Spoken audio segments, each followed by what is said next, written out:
Organisational design and structure. તો organisational design and structure પણ UGC net અને જીસેટમાં પૂછાય છે અને તમારે એમબીએમાં પણ આ ભણવામાં આવે છે. તો જોઈએ ઓર્ગેનાઇઝેશનલ ડિઝાઇન અને સ્ટ્રક્ચર.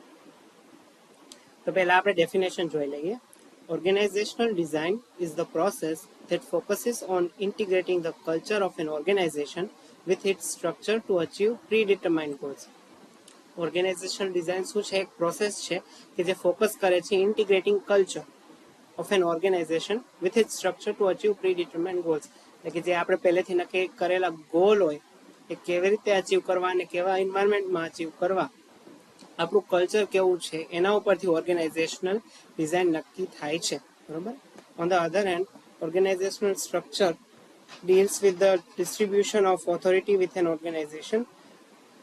બીજી બાજુ ઓર્ગેનાઇઝેશનલ સ્ટ્રક્ચર જે છે એ શેના સાથે ડીલ કરે છે? Distribution of authority.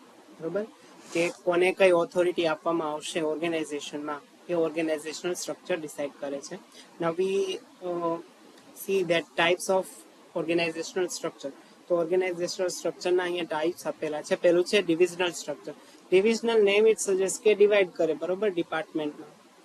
A company is divided into semi-autonomous units or divisions that are responsible for a specific product line, market or geographic area. હવે સપોઝ ગુજરાતની વાત લઈએ તો ગુજરાતમાં કોઈ કંપની આવે તો એ ગુજરાતને અલગ અલગ ડિસ્ટ્રિક્ટ તો હોય જ તે, પણ એ ઝોનમાં ડિવાઈડ કરી નાખે કે સપોઝ સૌરાષ્ટ્ર છે તો એને એ ઝોન આપે, પછી અમદાવાદ સાઈડનો જે વિસ્તાર છે એને બી ઝોન આપે, પછી જે સાઉથ ગુજરાત છે એને સી ઝોન આપે. બરોબર. તો એવી રીતના જે ડિવિઝન છે એ પ્રોડક્ટ લાઇન પ્રમાણે, જીઓગ્રાફિકલ એરિયા પ્રમાણે અને માર્કેટ પ્રમાણે કરે. બરોબર. Matrix structure. મેટ્રિક્સ એટલે આપણે કાલ જ જોયું હતું. Employees are assigned to multiple projects or teams, often with different managers, goals and priorities. હવે અલગ અલગ એમ્પ્લોયને અલગ અલગ ટીમ સાથે અને અલગ અલગ મેનેજર સાથે કામ કરવાનું જે અસાઇનમેન્ટ આપવામાં આવે એ મેટ્રિક્સ સ્ટ્રક્ચર કહેવાય. બરોબર. Functional structure. Employees are organised by their job function.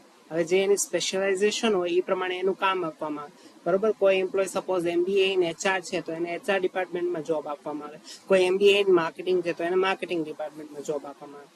બરોબર. ડી છે નેટવર્ક સ્ટ્રક્ચર.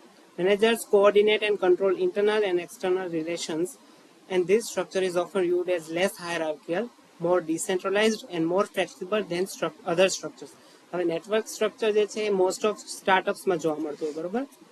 આ ડિસેન્ટ્રલાઇઝડ હોય, આમાં કોઈ તમારા માટે બહુ પ્રેશર કરવામાં ન આવે ને તમને તમારી રીતે કામ કરવા દેવામાં આવે. બરોબર.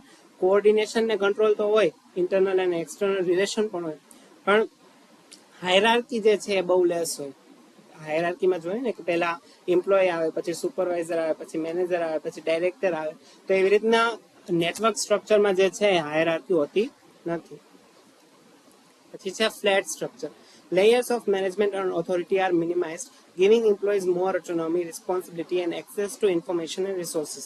ફ્લેટ સ્ટ્રક્ચર કેવું હોય કે જેમાં એમ્પ્લોયને ઓટોનોમી આપવામાં આવે. ઓટોનોમી એટલે કે એમ્પ્લોયને એવી છૂટ આપવામાં આવે કે ભાઈ તમારે ઓર્ગેનાઇઝેશનના રિસોર્સિસ યુઝ કરવા છે તો અમને પૂછવાની જરૂર નથી, તમે તમારી રીતે પણ યુઝ કરી શકો. બરોબર. Small businesses and startups are more likely to use this structure. હવે તમે જો નાના બિઝનેસ હોય અથવા સ્ટાર્ટઅપ હોય તો એમાં એમ્પ્લોય ઓટોનોમી વધારે હોય, એટલે જ મોસ્ટ ઓફ લોકો છે ને સ્ટાર્ટઅપમાં કામ કરવા માટે વધારે ટ્રાય કરતા હોય.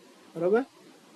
કારણ કે સ્ટાર્ટઅપમાં એક ઓટોનોમી હોય અને જો તમે રેગ્યુલર જે બિઝનેસ છે એમએનસી અને એમાં બધામાં થોડુંક વર્કલોડ હોય અને એ કે એ પ્રમાણે જ તમારે કરવાનું હોય, તમે તમારી રીતે કઈ ડિસિઝન્સ ન લઈ શકો. બરોબર. પછી છે હાયરાર્કિકલ સ્ટ્રક્ચર. તો this structure is often visualise as a pyramid with multiple levels of leadership. Hierarchy મેં તમને હમણાં જ આગળ સમજાવ્યું ને કે પેલા એમ્પ્લોય હોય, પછી સુપરવાઇઝર હોય, પછી મેનેજર હોય, મેનેજરની ઉપર ડાયરેક્ટર હોય, ડાયરેક્ટરની ઉપર એટલે ડાયરેક્ટર હોય. બરોબર.